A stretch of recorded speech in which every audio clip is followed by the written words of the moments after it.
गुलशन अधूरा है बहारों के बिना, चांद अधूरा है सितारों के बिना, गुलशन अधूरा है बहारों के बिना, और ये दुनिया अधूरी है एक नारी के बिना, और ये दुनिया अधूरी है एक नारी के बिना, तरी पण स्त्रीला वनवास का. या प्रश्नाचे उत्तर शोधण्याचे काम क्रांतीज्योती सावित्रीबाई फुले यांनी केले. क्रांतीज्योती सावित्रीबाई फुले म्हणजेच कोण? क्रांतीज्योती सावित्रीबाई फुले म्हणजेच भारतातील पहिल्या शिक्षका, मुख्याध्यापिका व स्त्री शिक्षणाच्या प्रणेत्या म्हणजेच क्रांतीज्योती सावित्रीबाई फुले. त्यांचा जन्म 3 जानेवारी रोजी सातारा जिल्ह्यातील नायगाव या गावी झाला. त्यांचा विवाह अगदी लहान वयातच ज्योतिबा फुले यांच्याशी झाला. त्यांना लिहायला वाचायला शिकायचे होते, पण त्यांच्याकडे पाटीच नव्हती. त्यांनी माथीवर अक्षर गिरवली, शिकल्या व शिक्षिका झाल्या. जेव्हा ते शाळेत मुलींना शिकवायला जात असे तेव्हा लोक त्यांच्यावर शेण, दगड, माती, गोट्या टाकून मारत असे, पण त्या घाबरल्या नाहीत.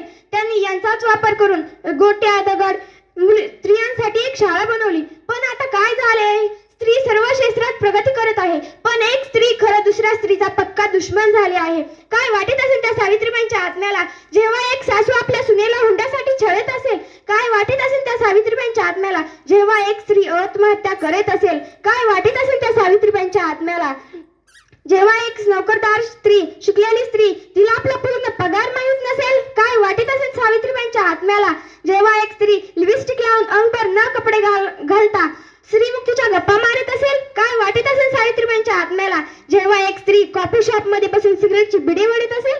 काय वाटत असेल त्या सावित्रीबाईंच्या आत्म्याला? पण स्त्रियांची परिस्थिती अजूनही वाईट आहे. हैदराबाद मधील एका महिला डॉक्टरवर अन्याय अत्याचार करून जिवंत जाळण्यात आले. काय दोष होता त्या महिला डॉक्टरचा? पण हैदराबाद पोलिसांचे कौतुक करावे त्यांचे कमीच आहे. ना कोर्ट ना तारीख पे तारीख, डायरेक्ट आरोपींचा एन्काउंटर